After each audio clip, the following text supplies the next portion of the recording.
Hey man, I heard that you're a videographer. What camera do you shoot on? Let me tell you, my friend, gear does not matter. What matters is in here. So you can like make a video without a camera? What? Hey, what's up World Wide Web? Welcome back to the channel where we explore my mind and the world, and in today's video I'm gonna be doing a what's my camera setup video or something like that. I saw my friend Dan King shoot his last-ish video on his Canon Rebel T4i, and that's because he's moving on to the Canon 6D.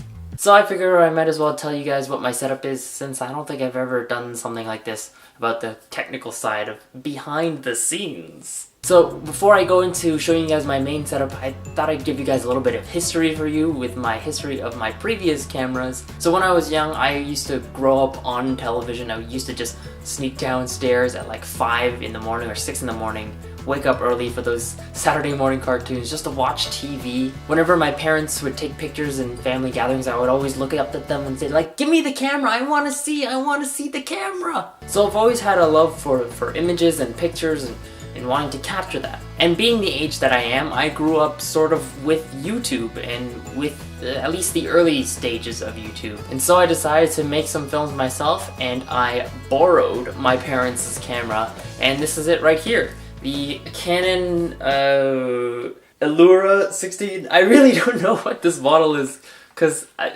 we don't even have the packaging for this anymore probably. Now up until I was like in high school, around 13, 14, I was using this camera and I would bring it with me pretty much everywhere. And this was not an HD camera. It shot mainly only 4:3 aspect ratio, and yeah, that was good enough at that time, even though YouTube was just integrating their HD video. And in order to edit this, I would use Windows Movie Maker. This camera is old enough to still have accepting mini DV tapes, so you can actually put in mini DV tapes in there.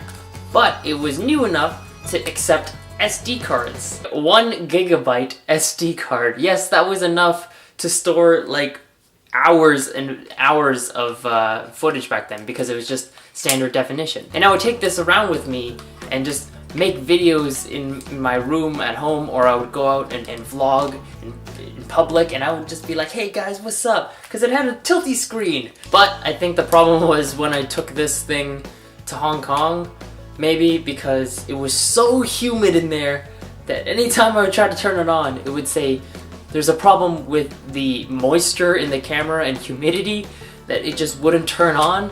So I think I broke it. I will remember you. Nah.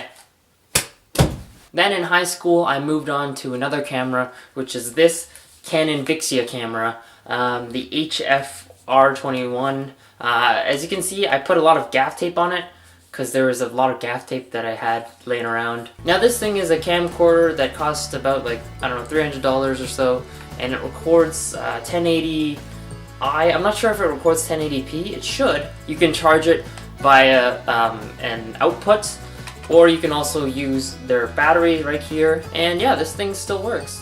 Although I didn't charge it, so I'm trying to turn it on, it's not turning on. Next, we have my phone camera, which is the LG G5 right here. I don't know if you can see, but the screen is somewhat cracked right there. My case is kind of falling apart here.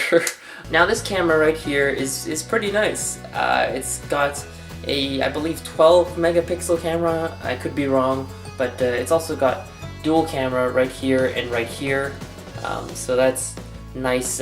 One of them is a wide angle, and then one of them is a not wide angle. It's also got slow motion features, time-lapse features, pop-up, a few effect features, you know, panoramas, all that good stuff. And the great thing is that when you want to take pictures, it's got full manual control. So you can see a little bit of a, like a sort of a histogram thing going on over here.